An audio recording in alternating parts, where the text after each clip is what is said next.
آپ صلی اللہ علیہ وسلم نے تو اپنی بات ختم کرتا ہوں اور اس پر ختم کرتا ہوں کہ ہمیں جنا اس رب نے ہے، ہمیں وہی فنا بھی دے گا اور فنا کے بعد وہی ہمیں اٹھائے گا بھی، اور اٹھانے کا بعد وہی میزان سجائے گا بھی، اور سجانے کے بعد وہی فیصلہ کرے گا بھی۔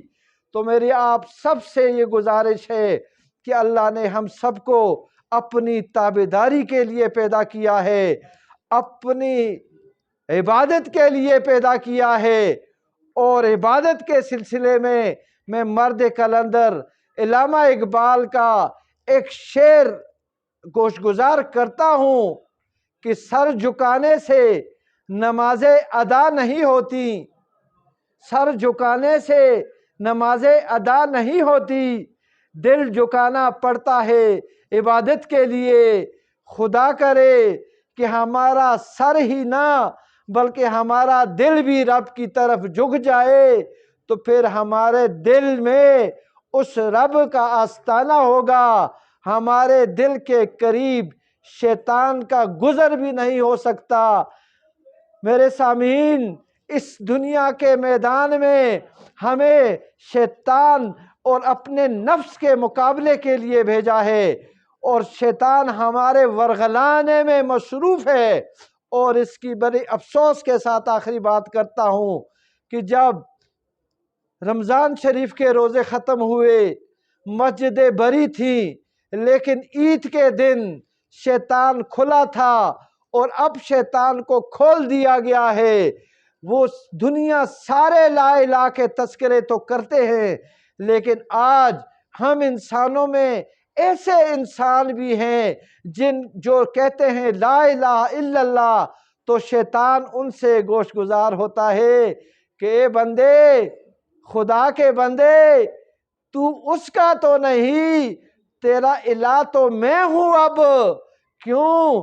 رمضان میں تو میں بندہ ہوا تھا، مؤذن پکارتا تھا اللہ اکبر، اشہد ان لا الہ، حی علی الصلاۃ، حی علی الفلاح پکارتا تھا، تو میں بندہ ہوتا تھا اور تو دوڑے دوڑے 5 وقت جایا کرتا تھا۔ اب میں کھل گیا ہوں، آ جا میرے دوست، میرے سینے سے لگ جا، تو اس الہ کا ذکر نہ کر، اب تو اس الہ کے گھر جانا تیرا بند ہو گیا۔ لہٰذا خدا نہ کرے کہ شیطان ہم سے مخاطب ہو کہ کل تو جاتے تھے، آج جاؤ نہ تمہیں پتہ چلے۔ تو خدا نہ کرے کہ ہم شیطان کے برعکس، خدا کے برعکس شیطان کے ورغلانے میں آ کر مسجدوں کو چھوڑ دیں، نمازیں ترک کر دیں۔ سامعین کرام، 12 مہینے ہر لمحہ اللہ تعالیٰ نے ہمیں اپنی تابعداری کے لیے پیدا کیا ہے، اور اس دعا سے اپنی بات ختم کرتا ہوں۔ یا اللہ، جس کے واسطے ہمیں جنا ہے تو نے، یا اللہ تیرا حق صحیح طریقے سے تو ادا نہیں کر سکے، لیکن ہمارے ان ٹوٹی پھوٹی عبادات کو قبول فرما۔ یا اللہ ہمارے روزے اور تراویح کو قبول فرما۔ یا اللہ ہم کو شیطان کی غلامی سے بچا لے۔ یا اللہ ہمیں اپنا بنا لے۔ یا اللہ جس طرح تو فرماتا ہے، تیرا فرمان ہے کہ جو میرے کاموں میں لگ جاتا ہے، تو اللہ فرماتا ہے میں اس کے کاموں میں لگ جاتا ہوں۔ یا اللہ ہم تیرے کام کرنا چاہتے ہیں، ہمیں اپنے کاموں میں لگا دے۔ یا اللہ ہمیں شیطان سے بچا لے۔ یا اللہ ہمیں گناہ سے بھی بچا لے۔ وما لینا الا البلاغ المبین۔ اللہم صلی علی محمد وعلی آل محمد کما صلیت علی ابراہیم وعلی آل ابراہیم انک حمید مجید۔ اللہم بارک علی محمد وعلی آل محمد کما بارکت علی ابراہیم وعلی آل ابراہیم انک حمید مجید۔ یا اللہ ہم جملہ سامعین کے والدین جو انتقال کر چکے ہیں، ان کی بخشش عطا فرما۔ یا اللہ جن کے زندہ ہیں، ان کی خدمت عطا فرما، ہم سے خدمت کی توفیق عطا فرما۔ یا اللہ ہمیں اپنے آباء و اجداد کو اپنی دعاؤں میں یاد فرمانے کی توفیق عطا فرما، کیونکہ نماز کے ممنوع وقت تو ہے، لیکن دعا کا کوئی ممنوع وقت نہیں۔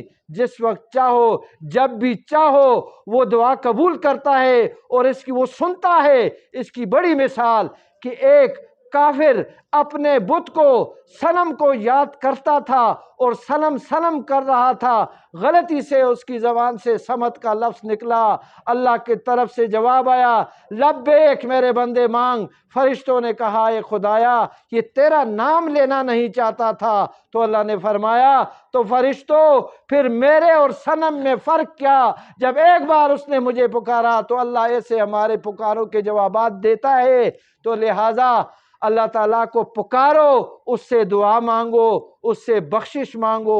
اللہ تعالیٰ ہم سب کا حامی ناصر ہو۔ اللہم ربنا آتنا فی الدنیا حسنۃ